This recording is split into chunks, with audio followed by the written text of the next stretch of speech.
Muy buenas tardes, señoras y señores. Bienvenidos al atardecer de este martes, día 25 de febrero de 2025. Hoy de lo que más se ha hablado en nuestro país es de esa propuesta que ayer conocíamos en dos tiempos. Primero lo anunció Esquerra Republicana de Cataluña, Oriol Junqueras, y luego María Jesús Montero, la ministra de Hacienda, y que consistía básicamente la versión de Esquerra. He conseguido que el gobierno de España condone a los catalanes una deuda de más de 17.000 millones de euros. Versión del gobierno de España. Que no se preocupen el resto de españoles porque no solo condonamos la deuda o parte de la deuda de Cataluña, sino de todas las comunidades autónomas. Entonces, digamos, el perfil, el contexto de lo que ocurrió ayer para que ustedes vean cómo ha seguido el debate durante las horas más inmediatas en el tiempo, durante la mañana de hoy. El gobierno tiene que hacer, naturalmente, pues, en fin, una explicación detallada, pedagogía de la bondad de esa noticia. Pero es verdad que hoy tampoco se ha empleado muy a fondo, porque fíjense, buscando en todos los testimonios que se han producido durante las comparecencias de todos los actores de la vida política en las últimas horas, lo más pedagógico que he encontrado ha sido esto que van a escuchar ahora. Es un alivio que permite hacer muchísimas cosas.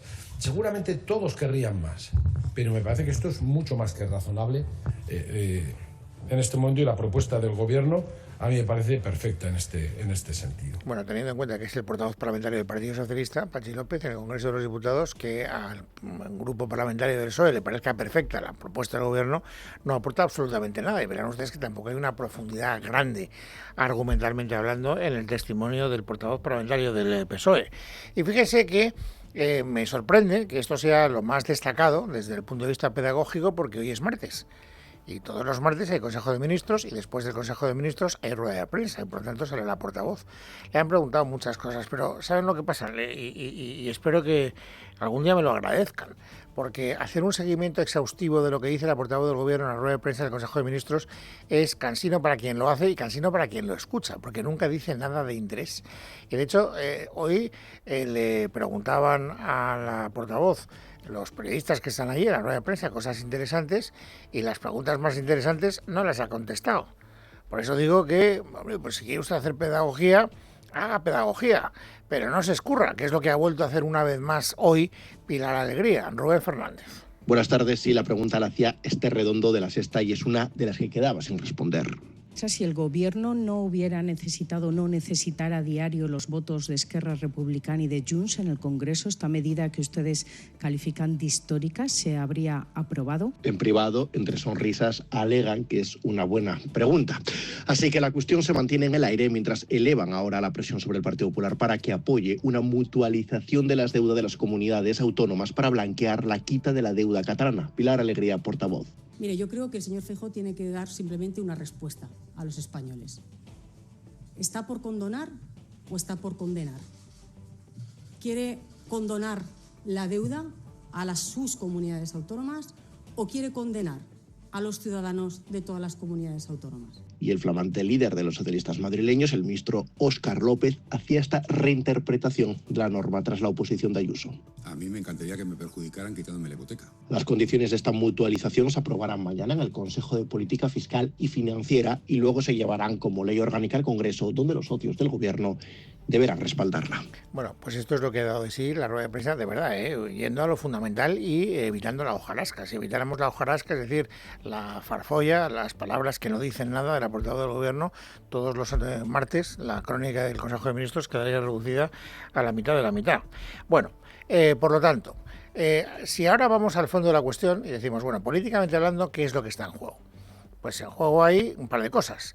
El Gobierno lo que ha hecho ha sido atender a las demandas de los partidos independentistas que llevaban pidiendo, bueno, de uno de ellos, de Esquerra Republicana de Cataluña, porque como luego veremos, Junts no está nada contento. Pero bueno, claro, unas veces tiene que contestar a Junts, porque es el señor Puigdemont el que hace órdagos desde Waterloo, y a veces tiene que contestar a Esquerra Republicana de Cataluña porque también necesita los votos de Esquerra para mantener ese equilibrio parlamentario tan complejo que hay en el Congreso de los Diputados. Por lo tanto, es evidente que aunque no lo haya querido contestar, como nos explicaba en su crónica Rubén Fernández, el Gobierno ha tenido que hacer algo que en el fondo no quería hacer. Y esto no es imaginación, es que la propia ministra de Hacienda había dicho en comparecencias anteriores, y ahí están en la hemeroteca, que el gobierno no se planteaba ninguna condonación de la deuda. Si lo ha hecho es porque no ha tenido más remedio que pagarle esa contraprestación a uno de sus socios. Esta es una de las cosas que están en juego. Y luego, naturalmente, el gobierno lo que trata es de utilizar en beneficio propio esta coyuntura para colocar al Partido Popular en apuros. ¿Por qué? Pues porque el Partido Popular no está a favor de la condonación de la deuda. Pero claro, hay algunos presidentes autonómicos del Partido Popular que tienen que hacer frente a una deuda que no es precisamente baladí. Y por lo tanto ahora tienen que justificar ante sus electorados respectivos que ellos están en contra de una medida que en teoría podría beneficiar, podría hacer más llevadera la situación de esas comunidades autónomas gobernadas por el Partido Popular. ¿Está consiguiendo, pregunta, el gobierno colocar en apuros al Partido Popular? Aparentemente no. ¿Por qué? Porque el Partido Popular, o mejor dicho, el secretario general del Partido Popular, o el presidente, pues es el presidente del PP, porque el presidente es un partido presidencialista, el señor Núñez Feijóo, ha impuesto una disciplina que nadie ha roto en las filas del Partido Popular. Ni alcaldes ni presidentes autonómicos le llevan la contraria. ¿Y cuál es la tesis que impone el señor Núñez Feijóo? Que esa condonación es injusta y que por lo tanto el Partido Popular no la va a secundar bajo ningún concepto. Maite Loureiro. El PP votará en contra de la condonación de la deuda autonómica al considerarlo una trampa con la que el Gobierno pretende colar el pago a sus socios por mantener su apoyo y quizá dar el primer paso para el cupo catalán. Alberto Núñez Feijóo advierte de que la quita no soluciona el problema, que solo pasa por aprobar un nuevo modelo de financiación autonómica donde se podría debatir una reestructuración de la deuda, es decir, como mucho renegociarla. Le escuchamos en el Foro de Empresarios de Madrid. Sobre la condonación de la deuda, primero, es una trampa. En segundo, es injusta. Es una trampa, ¿por qué? Porque no se condona nada. La deuda se trasvasa de un lugar a otro lugar. La deuda que tienen ustedes como madrileños, ahora la tendrán ustedes también como españoles. Por consiguiente, lo que se hace es comprar el alquiler de la Moncloa con dinero público. El voto negativo del PP no impide que la medida pueda salir adelante, aunque tras aprobarse en el Consejo de Política Fiscal y Financiera tendría que pasar por el Congreso. Las comunidades del PP decidirán después si acogerse, aunque dado su voto negativo a la propuesta, es difícil que pudieran después pedir la condonación, que recuerdan solo supone redistribuir el pago entre todos los españoles de la deuda y no hacerla desaparecer. Bueno, solo con el ánimo de hacer esta crónica un poquito más llevadera y un poco más simpática, muchas veces me meto con el mimetismo de todos los dirigentes del PSOE que siguen a pies juntillas el argumentario que el cabeza de huevo de turno ha elaborado para afrontar las cuestiones de actualidad. Pero también me han oído decir muchas veces que en el Partido Popular, en todos los partidos, pasa lo mismo. Y hoy se ha producido una coyuntura que permite demostrarlo por la vía de los hechos con toda la claridad. Ustedes han escuchado en esta crónica de Maite Loureiro que el señor Núñez Feijóo dice que lo que pretende el gobierno con esta condonación de la deuda es comprar el alquiler de la Moncloa. Argumento utilizado por Núñez Feijóo. Bueno, pues ahora escuchen lo que el portavoz parlamentario del Partido Popular ha esgrimido en voz alta para oponerse a la condonación de la deuda. La realidad es que Sánchez sigue pagando el alquiler del Palacio de la Moncloa con el dinero y la dignidad de todos los españoles. Y el alquiler en esta ocasión son 17.104 millones de euros.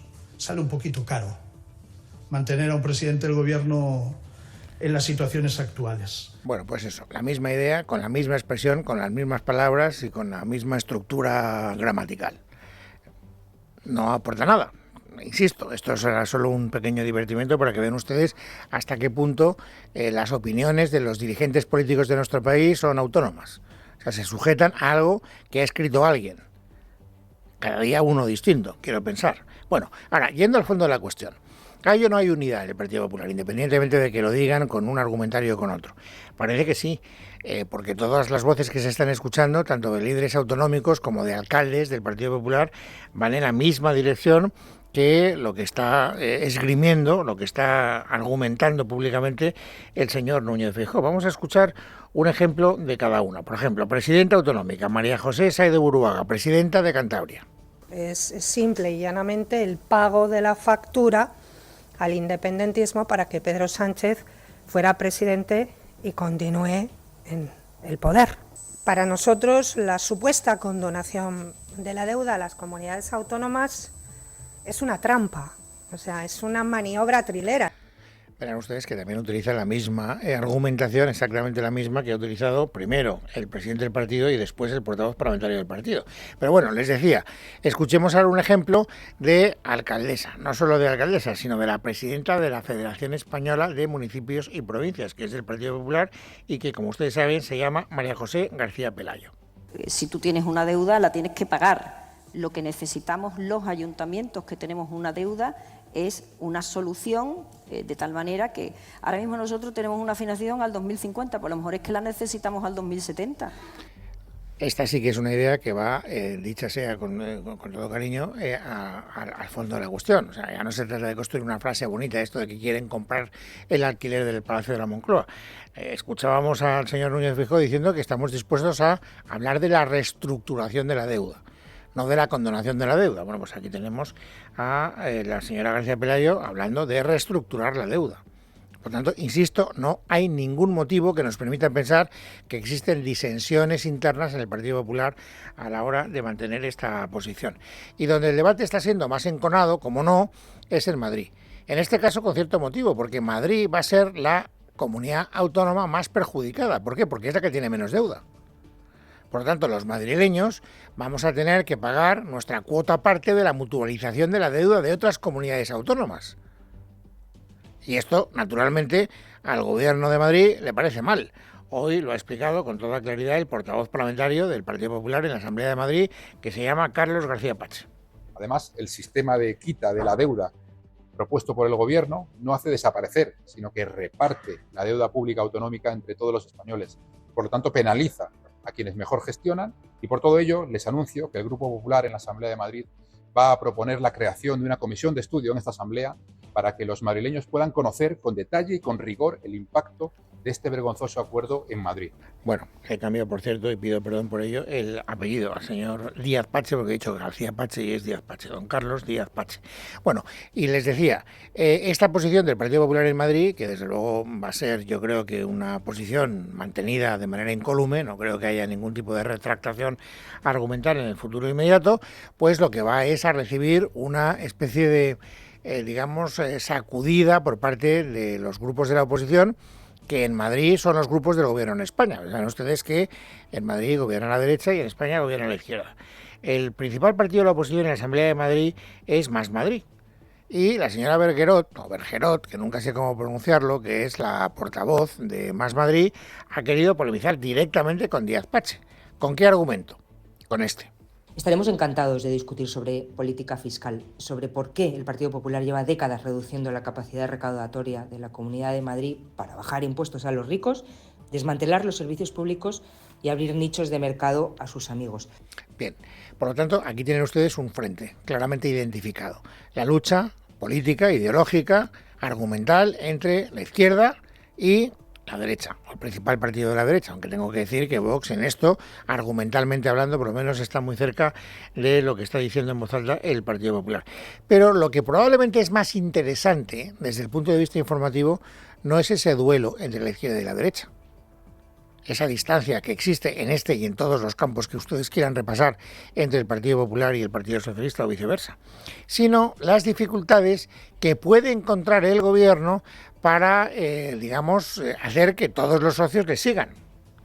Hay algunos socios que están poniendo reparos, unos más que otros, Por ejemplo, una de las formaciones políticas que hoy no estaba satisfecha con el acuerdo, pero yo creo que con argumentos de no especial cuantía, era Compromís. Águeda Micó es la portavoz de Compromís en el Congreso de los Diputados. Y ella, ¿qué decía?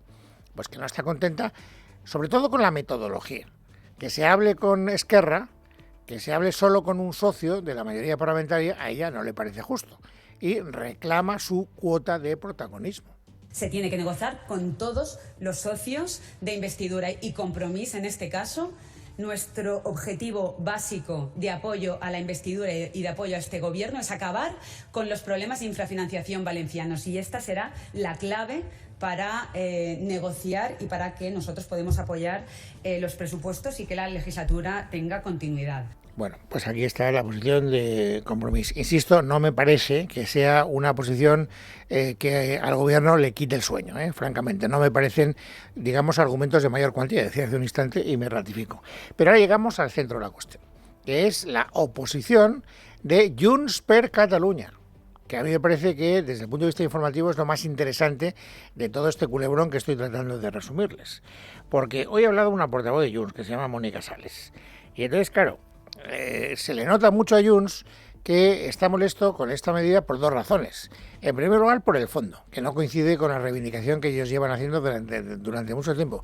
Pero sobre todo, y esto no es una cuestión baladí, por el hecho de que esta medalla se la haya colgado Esquerra Republicana de Cataluña. ¿Por qué? Pues porque ahí hay una competición entre Junts y Esquerra para que, en fin, el electorado catalán adquiera buena conciencia de cuál de las dos formaciones políticas es la que más está consiguiendo en favor de Cataluña. Y no quieren soltar, digamos, esa carrera, esa rivalidad, porque les interesa electoralmente de una manera muy clara. Por lo tanto, hoy lo primero que ha dicho Mónica Sales, cuando ha salido ante la opinión pública, ha sido esto. El que volem avui és ressaltar que l'acord que ahir... Lo que queremos hoy es resaltar que el acuerdo que ayer anunció Esquerra Republicana sobre la condonación de la deuda, la experiencia nos demuestra que puede ser una nueva levantada de camisa, que nos quieren vender gato por liebre porque este pacto consolida el café para todos. Todas las comunidades se van a beneficiar y, por tanto, la parte proporcional que tendremos que pagar los catalanes será la misma. Que haurem de pagar els catalans, que haurem d'assumir, serà la mateixa. Bueno, hemos traducido literalmente una expresión como quitada de camisa, porque es lo que se traduce, ahí secada de camisa. Lo que pasa es que si tuviéramos que, digamos, adecuarla a la terminología en castellano, tendríamos que hablar de tomadura de pelo. Es una tomadura de pelo. Bueno, lo del gato por liebre lo decían en Cataluña y en todas las partes de España. Por lo tanto, aquí hay una posición que a mí sí que me parece que al gobierno le debería preocupar un poco más.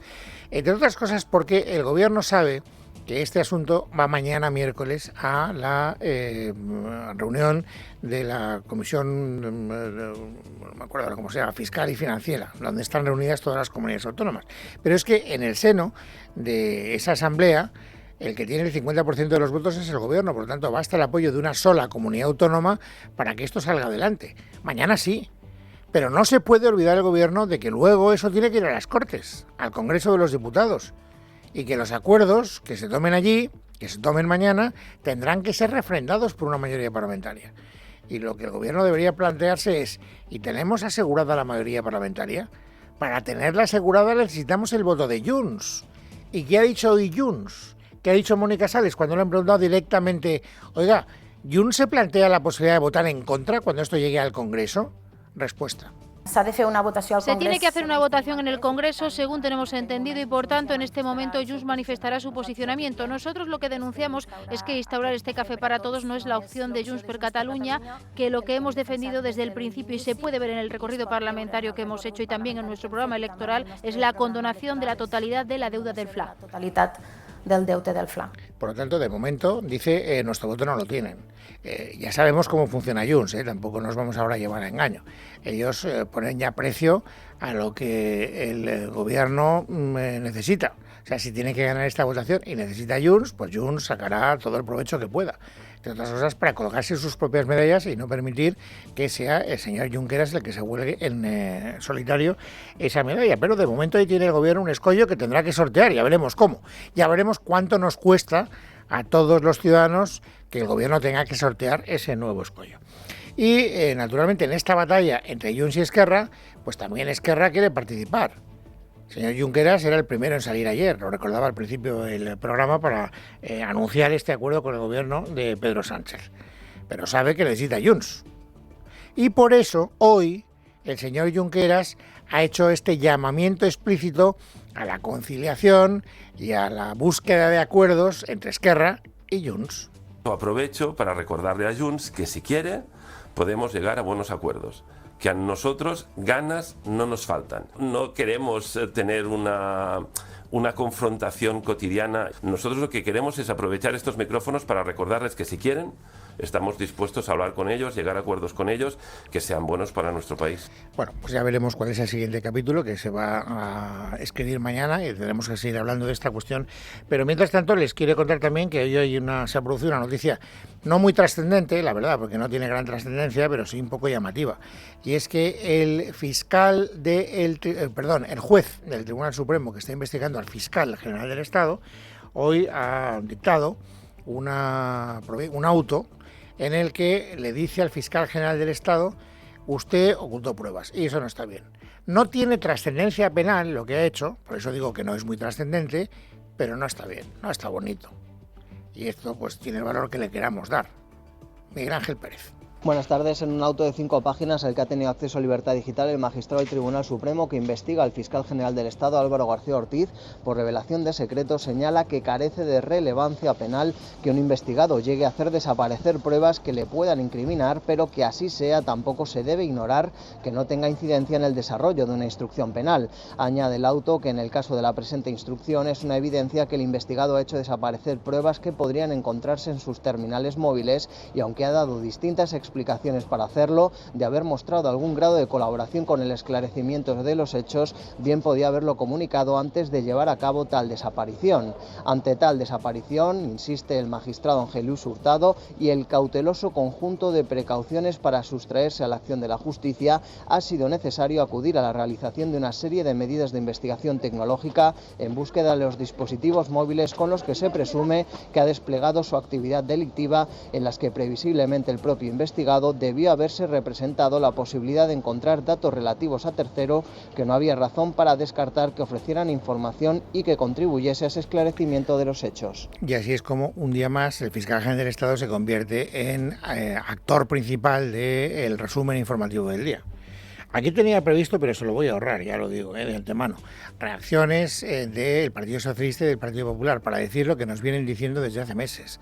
Pachi López decía, no, nosotros seguimos apoyando al fiscal general del Estado porque al final resplandecerá la verdad, y el portavoz parlamentario del Partido Popular diciendo es infame que se agarre al poder el fiscal general del Estado, es propio de una república bananera. Pero como se lo hemos oído tantas veces, yo creo que les hago merced de esos testimonios y ustedes al final me lo agradecerán.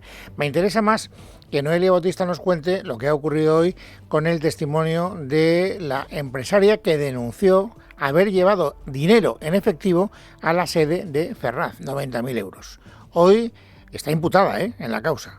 Como imputada ha ido a declarar y se ha ratificado en que llevó en bolsas de plástico 90.000 euros a la sede de Ferraz.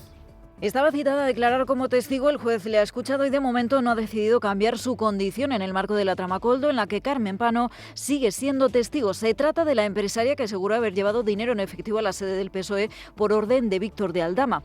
Hoy ha declarado ante el Supremo, como decimos, y ha ratificado lo declarado el 16 de diciembre. Insiste en que fue en 2 ocasiones a la sede del PSOE a llevar cada vez 45.000 euros en efectivo, y ha dado un dato para apuntalar su versión: el nombre de la persona que le llevó hasta la sede del PSOE y que conecta esta trama con la trama de los hidrocarburos, por la que Pano sí que está siendo investigada en la Audiencia Nacional. Ha dicho Pano que quien le llevó fue el chofer del cabecilla de la trama de los hidrocarburos, Claudio Rivas, socio de Víctor de Aldama, que entró en prisión con él, aunque en su caso no ha podido salir porque a él no se le ha ofrecido un pacto por parte de la Fiscalía. Ni un dato nuevo más ha aportado Carmen Pano, que igual que en diciembre ha asegurado que entregó el dinero en bolsas y que una vez en la sede del PSOE fue atendida por una persona que le estaba esperando en su interior. Una diligencia rápida, ha dicho, de la que no quedó registro de su presencia en la sede en ningún momento. Destacar que el juez, que también ha citado como testigo a su hija, lo que trata es de determinar la relación de ambas con el exministro José Luis Ábalos, a la luz de que la trama Koldo utilizó la sociedad de la hija Leonor González Pano para adquirir la vivienda de 585.000 euros en la Alcaidesa, en Cádiz, que el que fuera titular de Transportes disfrutó en julio de 2021.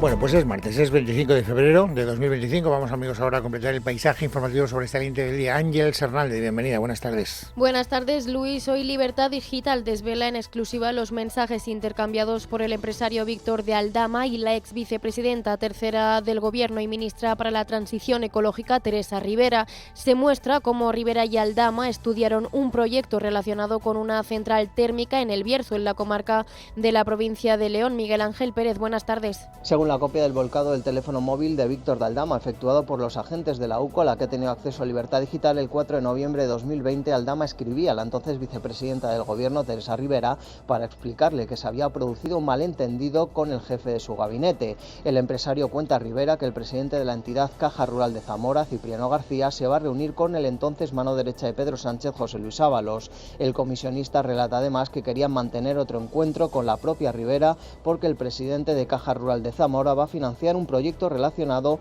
con una central térmica en El Bierzo. Aldama precisa que también se iba a tratar otro tema relacionado con la localidad zamorana de Montelarreina. A continuación, recuerda la entonces ministra una reunión previa mantenida sobre Globalia. Solo 3 minutos más tarde, la entonces ministra para la Transición Ecológica contesta a Aldama que antes de mantener un nuevo encuentro con él, se debe especificar el proyecto, ya que el presidente de Caja Rural de Zamora no estaba al tanto de este asunto. Aldama se disculpa entonces y Rivera le vuelve a escribir. Víctor, los procesos de transición justa en zonas de cierres cuentan con su procedimiento. Dinos porfa y vemos. Por otra parte, el dirigente del Partido Popular, Alberto Núñez Feijóo, ha afirmado que la reducción de la jornada laboral es una decisión equivocada por parte del Ejecutivo, la cual, en su opinión, tiene un único objetivo por parte de Yolanda Díaz. Pues creo que es una mala decisión para nuestro país. Tiene un objetivo político, que es intentar que suba en las encuestas la líder de Sumar, si es que es la líder, que no lo sé. Pero claro, que suba un político en las encuestas y que le vaya bien al gobierno a cambio de la salud económica de un país, de miles de empleos de muchos sectores, de autónomos y de pymes, me parece una gran irresponsabilidad. Además, Feijóo ha dejado clara su posición sobre la posibilidad de que el salario mínimo interprofesional pueda cambiar en función de la comunidad autónoma. El Gobierno ha encontrado una nueva fuente de ingresos, que es subir el salario mínimo y recaudar más impuestos, porque por primera vez en la historia económica de España el salario mínimo no queda exento del impuesto de la renta.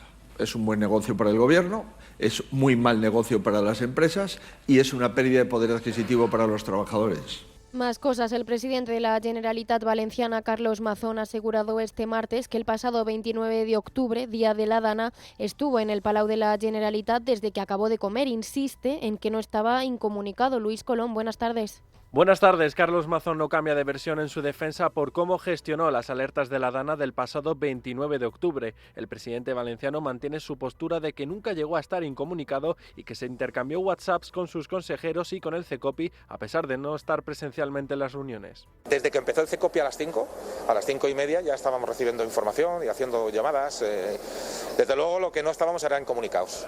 Esto es fundamental, porque algunos se llevan 4 meses sosteniendo que estaba incomunicado y no es verdad, es falso. Además, Mazón ha sido preguntado por la causa judicial que investiga las responsabilidades de la Dana, donde ha vuelto a echar balones fuera y mantiene su respeto al proceso judicial. Y la reforma de la ley del suelo impulsada por los socialistas vuelve ahora al Congreso de los Diputados, que votará si empezar o no a tramitarla. Los votos del PP son decisivos para que la reforma comience a tramitarse.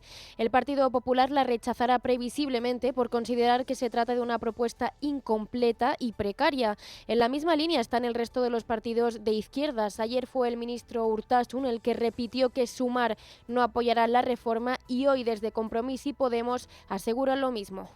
Vamos a continuar manteniendo la misma posición que teníamos. Esta ley del suelo es una ley que permite la especulación urbanística, es una ley que prohíbe a las personas que padezcan, que sufran problemas con sus propiedades por problemas de especulación no puedan ir a los juzgados, y es una ley que va en contra de los principios de sostenibilidad medioambiental. Tener un parque público a la altura de lo que necesitamos difícilmente se va a conseguir repitiendo políticas que se parecen bastante a las que se aplicaron en el pasado. Hoy el Congreso ha encargado a la Comisión Nacional de los Mercados y de la Competencia velar por el registro de medios de comunicación, cuya creación se prevé en la futura Ley de Gobernanza Democrática y que recogerá información sobre la propiedad de los mismos y la publicidad institucional que reciben. Así lo ha avanzado el ministro de Transformación Digital y para la Función Pública, Óscar López. Básicamente se trata de establecer un espacio digital seguro, donde se protejan, como he dicho, los derechos fundamentales y los derechos específicos también de consumidores y usuarios,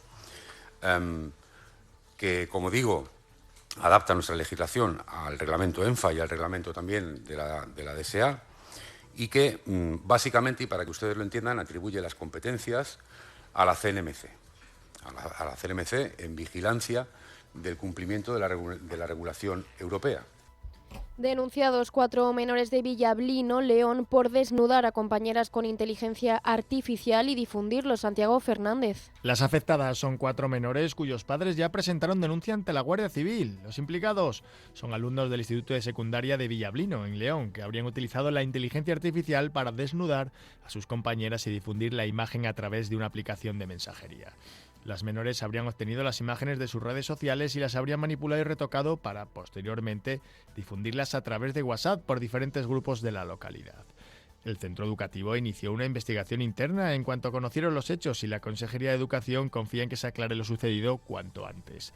La Guardia Civil no descarta que intervenga la Fiscalía de Menores. Y por último, la Audiencia Provincial de Vizcaya ha condenado a 13 años y medio de prisión a un exentrenador de un equipo de baloncesto femenino de Guernica por agresión sexual continuada a una jugadora menor de edad. Los abusos comenzaron en 1998, cuando la víctima tenía 13 años y el procesado 31, y se prolongaron durante unos 3 años y medio. En casa de Herrero, Es Radio.